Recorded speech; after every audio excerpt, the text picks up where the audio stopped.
If you're a big swim team and you like to order a lot of gear, maybe you ought to check out Swim Outlet Team Division for these reasons. Swim teams receive a 10% discount on bulk orders. Swim teams or organizations get an 8% commission on referred sales. You'll also like their customization services, which is affordable and available at all times during the year for all team gear. With over 50,000 items in stock, you can get most anything you want. Swim Outlet Team Division. You need to try it out. You'll be glad you did.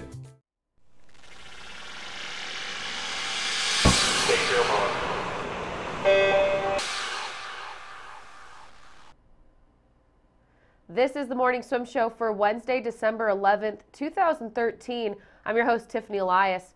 Now, Swimming World's Jeff Cumming captured a post-race interview with butterfly Olympian Donahue after her gold medal swim in the 100 butterfly last week at the USA Nationals. Claire discusses how she's been able to improve and the milestones she's encountered. Let's take a look at that interview now. Here, Claire Donahue just won the 100 fly 51.69, just 1/100th off your lifetime best. When did you go that lifetime best 51.68? I went that my senior year in college at NCAA's. I got second that year at NC's, and that was a good time. And even now, what, two and a half years later, I'm still happy to go that time. Looked like that third wall gave you a little bit of trouble. Yeah, well, you know, I'm typically a sprinter, and so I go out fast and usually die, and that's something that I'm working on a lot, actually, lately. Working on that, working on my underwaters, especially that last wall. So I got stuck on a few of my walls, but I think, you know, it's good because it's something I can improve on. It's something that I can get better at, and there's, you know, a lot of things I did good and a few things I can fix, so I was happy with it. Tell me what it's like being, you know, this past year and a half, you know, going to the Olympics and being one of the top butterflyers in the country and kind of having that status of being one of the best. What does that feel like to you? It's still weird to me to think of myself as one of the best in the country. I think when I look back at where I started, just even it started in college, and then look at it now, just it's very strange to think about how far I've come and what I've been able to do now, and just the resources I've been able to use, not just with USA Swimming, but with WKU, and just so many milestones with the technique. My technique has completely changed, and you know, so many things that I've been able to get better. And then to be able to, you know, come to my hometown for this meet and feel almost like royalty. You know, they're treating me very nice, and it's just cool. It's cool how, you know, kids will come up to me and ask for my autograph, and it's sweet, and I like that part of it because you're used to, you know, just swimming, and then when you get to that next level, there's, you know, a whole nother world. Yeah, you probably weren't prepared for all that. No, yeah, I know, and I think it started, you know, right after I made the Olympic team, and it's been a year and a half since then, and it's been kind of crazy since then, doing clinics and being able to meet a lot of new people, but it's been a lot of fun. Crazy but fun. Crazy but fun, yeah. Anything different you and your coach Bruce Marchand are doing differently to kind of get you better? Yeah, well, like I said, I'm usually a sprinter, and I think the past year or two, we've really been working on making sure I not just have the sprint, because it's always going to be there, I'm always going to have the speed, but also working on having that endurance so I can actually come home that last 25. And the biggest thing now, the past, I guess since Worlds, the biggest thing that I've been working on are my underwaters. I've always struggled with those, and so underwaters, and then my breathing pattern, which I've been doing really well, actually holding a breathing pattern even for a 200, which is crazy for me because I've never had a breathing pattern before 6 months ago. So I'm able to hold that, and then once I'm able to get my underwaters, I think it's gonna work out really well. So.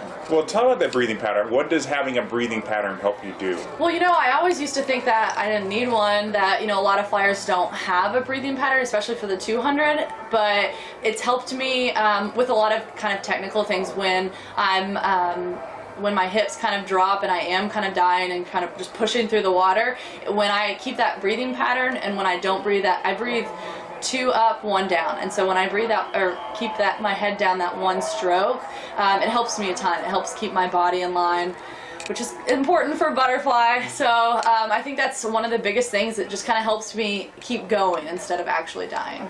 What's it been like kind of hanging out with the Western Kentucky team who's doing pretty well here at this meeting? Yeah, well, you know, I always get to see them race, and I always get to see their meets, but it's really fun for me to actually be a part of the team, because they're always at their college meets, and then I have to go to these other meets by myself. So, you know, there's probably about 15 of them here, and I mean, they're always fun in practice, but at a meet, you know, it's special when you go to a meet, and especially nationals, and it's fun for me because I'm, you know, kind of the veteran, and to be able to tell, you know, when the freshmen get a little nervous, to be able to, you know, talk to them, and with my experience, you know, especially the past few years, actually know what to say to them. Yeah. So it's nice for me just to have people here. So you still have that mentor role to the college team? I think so. I mean, and I hope they see it that way too. But I think, you know, there's all, you know, when you're training, it's just, you know, we're just all training together. But then when we're able to come to this meet is when I've really seen it. When, you know, they get nervous, I'm actually able to give them advice. So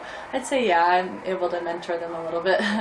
Last question. What did you learn from your experience at Worlds this past summer? I learned a lot. You know, at every meet I go to, there's so many little things I think that I pick up on, and I try to pick up on, because, you know, every little thing counts and everything's important.